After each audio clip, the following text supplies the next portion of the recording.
Rockety Club. Liz, we have missed you so much. Jeez, I'm trying to get this out of my way so I can read what's up here. Okay, this piece is a little bit long, but I do it every year for Black History Month.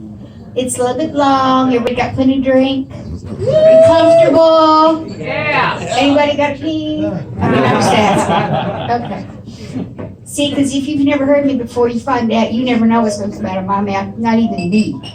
Okay. I don't care if you're the lily whitest from a field of the lily brightest and your ancestry is the lily brightest. Black history is about you. Black history is not only about black people or black culture or black heroes or black accomplishments or black reparations. Black history is about the world we live in and have lived in, and mistakes made and heroes unsung in our preparations to be sure that these injustices and these mistreatments and these prejudices will never again be committed.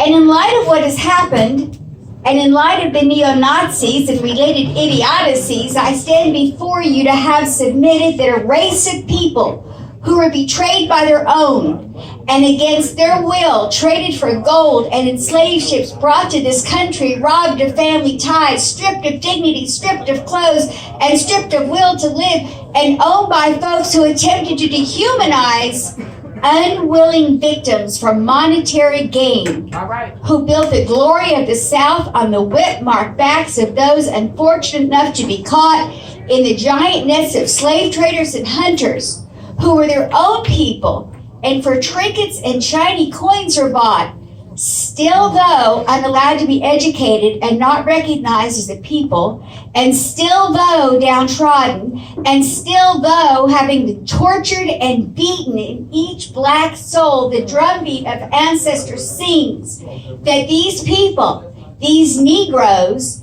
these slaves, these so-called quasi-humans who were captured and maimed and jailed in cages whenever they dared to pursue freedom in hostile land, whenever they dared to retaliate, whenever they dared to fight back in their rages, and sometimes helped by those who risked lives, families, children, imprisonment if they left traces, that they reached out in the dark of night in hidden barns and forests with love and smuggled food to those with ebony faces, still 400 years later continue to be reviled even by their own people as they lift up their heads and claim their right to history.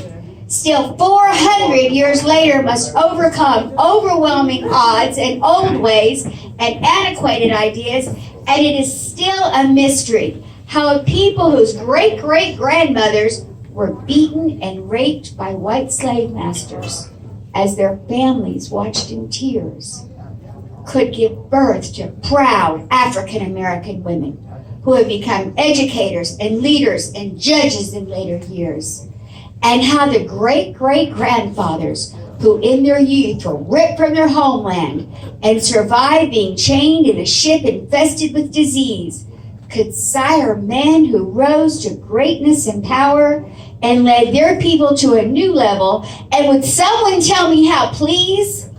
That no matter how great the effort, no matter how great the humiliation, no matter how great the torment, no matter how great the audacity, the will, the drive, the inner strength, the ambition, the nobility, the courage, and the basic instinct to exceed survival born through sheer tenacity have shown the way to pride and freedom and enlightenment, and to unenslave not only the black people, but to all our sisters and brothers.